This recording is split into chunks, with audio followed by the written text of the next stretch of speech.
Obrigada, doutora Eliude, parabéns pela exposição.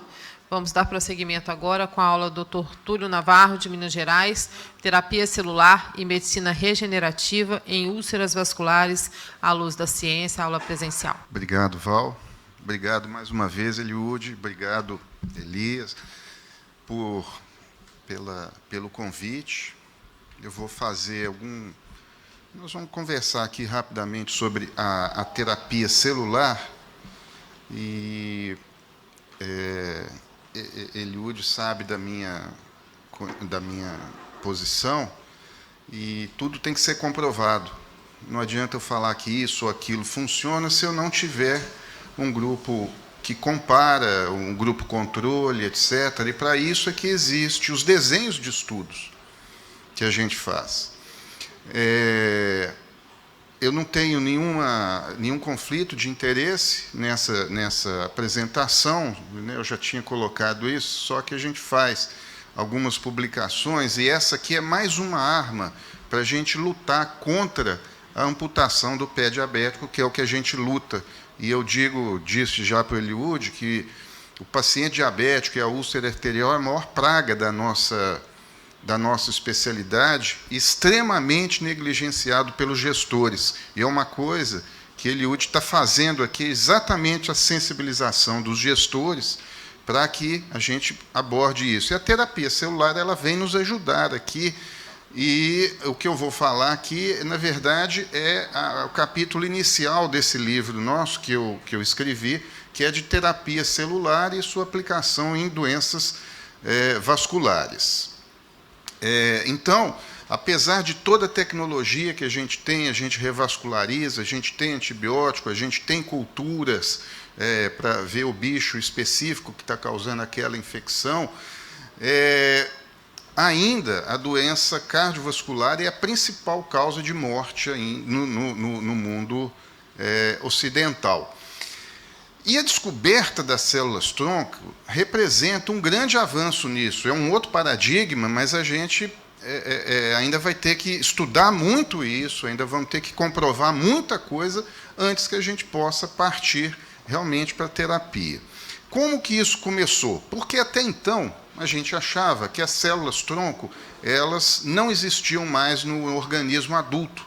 A gente achava que uma célula já diferenciada, ela não regride à fase indiferenciada e nem tem mais nenhuma informação.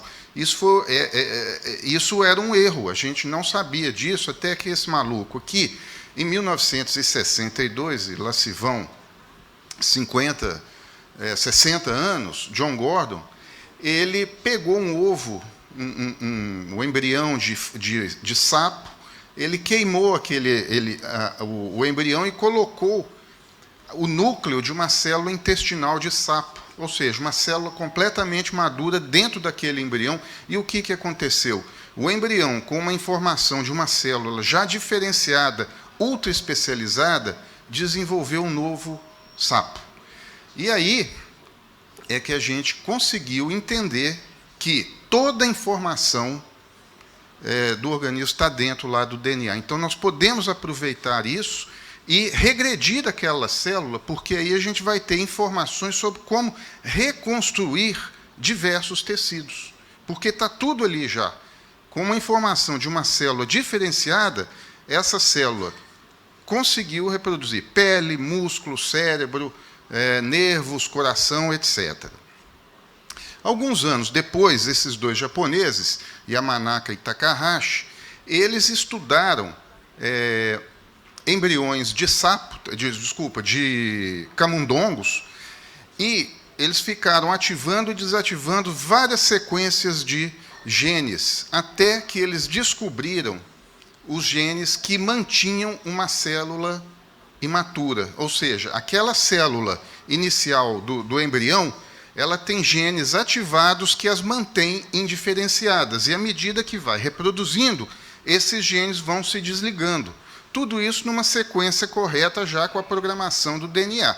Então, o DNA vai falar, depois de tanto, você desliga aqui, deixa só aquele ramo, o outro, e por aí vai. E eles conseguiram essa proeza, identificar exatamente quais genes dentro do DNA. Claro não, mas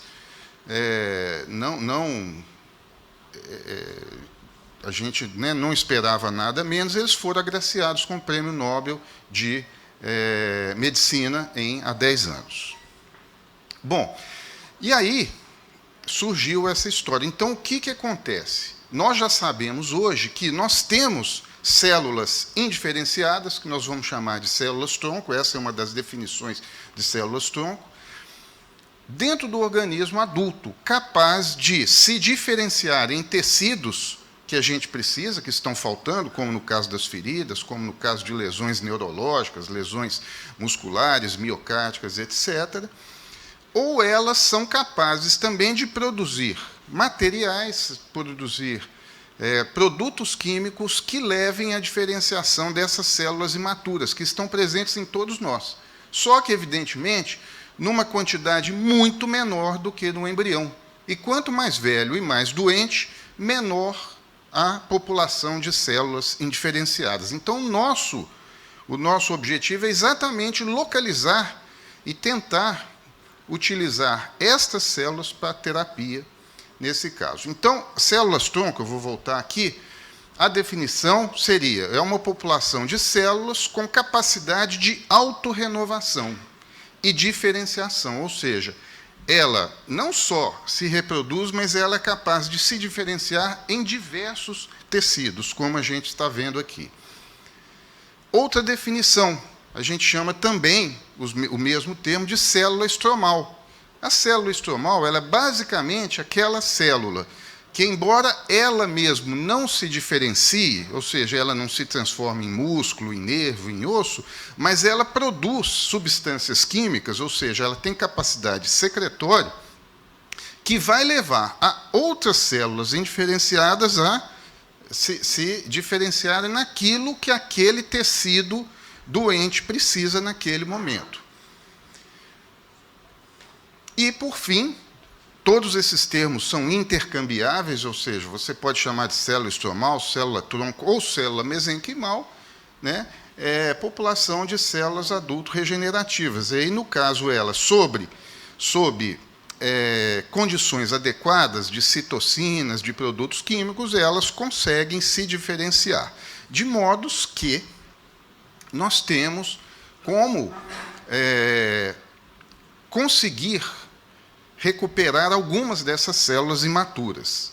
Então, vejam só, onde que nós temos células imaturas? As células embrionárias, gente, na raça humana isso é impossível. Nós não podemos estudar célula embrionária humana porque você está matando um embrião. Então, isso não é possível. Nós temos as células adultas, que são essas que a gente está procurando. Onde que elas estão? Elas estão em pequena quantidade, mas nós vamos atrás delas. E aquelas induzidas, que foi o que o Gordon fez. A gente vai usar, basicamente, as células adultas. Elas estão presentes, então, na medula óssea, a punção da medula óssea, só que o problema da medula óssea é que você tem pouca disponibilidade de células e você tem ali uma população muito heterogênea e contaminada por vários outros tipos de células que não são células nem secretoras e nem com capacidade de se diferenciar. Já o tecido adiposo, a gente já tem abundância. Então, elas estão bem disponíveis e é muito fácil de acessar via lipoaspiração. Então, você coloca a cânula, vai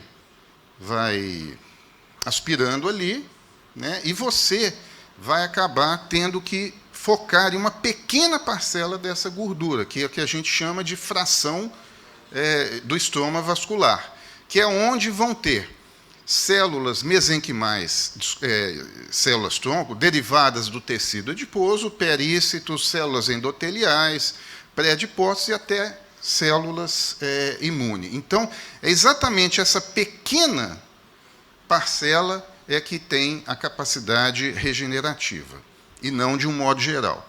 Sangue periférico é o mesmo problema, ele é facilmente disponível, mas também com pouquíssimas células-tronco. Tem outras fontes também, polpa dentária, placenta, líquido amniótico, líquido sinovial, tudo isso tem, mas as mais disponíveis são essas 3 que eu coloquei. Como que elas funcionam, então? Então, como que funciona a regeneração dessas células indiferenciadas?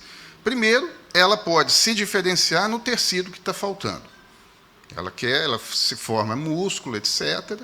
E a segunda, eu já havia dito, é justamente por efeitos parácrinos. Ela coloca várias substâncias ali que vão induzir demais células tanto a se diferenciarem quanto a fazer angiogênese, você aumenta o número de vasos, imunomodulação, ou seja, você retira a inflamação que a gente diz ruim, entre aspas, que é com o macrófago M1, que é um macrófago mais de ataque, ele é mais destrutivo para um macrófago mais anti-inflamatório e mais regenerativo. Também vai promover neuroregeneração, produção de matriz extracelular e reduzir a apoptose das células, e, por conseguinte, fibrose. Então, a imunomodulação nada mais é do que isso, é transformar os glóbulos brancos do fenotipo 1, que é mais agressivo, aos fenotipos anti-inflamatórios. O mesmo vai ocorrer não só com os monócitos e macrófagos, mas também com os linfócitos, também eles vão sair do tipo TH1 para os tipos TH2, que são anti-inflamatórios, o mecanismo é mesmo. Eles têm atividade procoagulante, então esperem complicações embólicas, tromboembólicas. Aqui eu não vou descrever, mas eles ativam isso. Então, o objetivo total da terapia celular, primeiro, é restaurar o fluxo sanguíneo via angiogênese, melhorar a perfusão e a função do órgão isquêmico, produção dessas citocinas, e o grande problema nosso é que os nossos pacientes mais velhos, eles têm menos células indiferenciadas, eles são muito doentes, então, na hora de procurar isso de uma célula autóloga deles, nós vamos ter mais dificuldades, e é justamente essa a população que a gente usa. Então, a gente precisa entender a propriedade da célula-tronco, de acordo com a sua origem, o tipo, como que você isolou, se fez cultura ou não, terapia, o protocolo da terapia, como que você vai injetar aquela célula-tronco no paciente, qual a dose, qual a concentração, o tipo de via que você utilizou e as características do paciente, que já, no nosso caso, são muito ruins, são pacientes mais velhos, etc.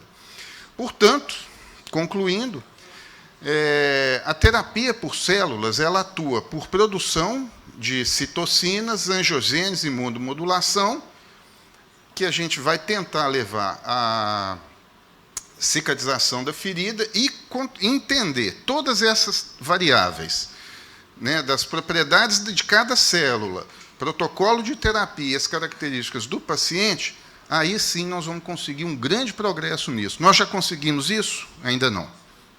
Então a gente ainda tem um longo caminho até entender todos essas três variáveis. Não há ainda consenso sobre qual a melhor célula-tronco que a gente vai usar, qual que é a melhor origem, como que a gente vai colocar isso. A evidência atual é que parece que tem bons resultados em humanos, mas ainda toda essa eficácia precisa ser controlada. Eu agradeço ao Eliud por me proporcionar, inclusive, essa bela vista aqui em Vitória. Muito obrigado pelo carinho e pela amizade. O que a gente não faz pelo visto, né? Cadê o Ricardinho? Bom, vamos aqui entrar na nossa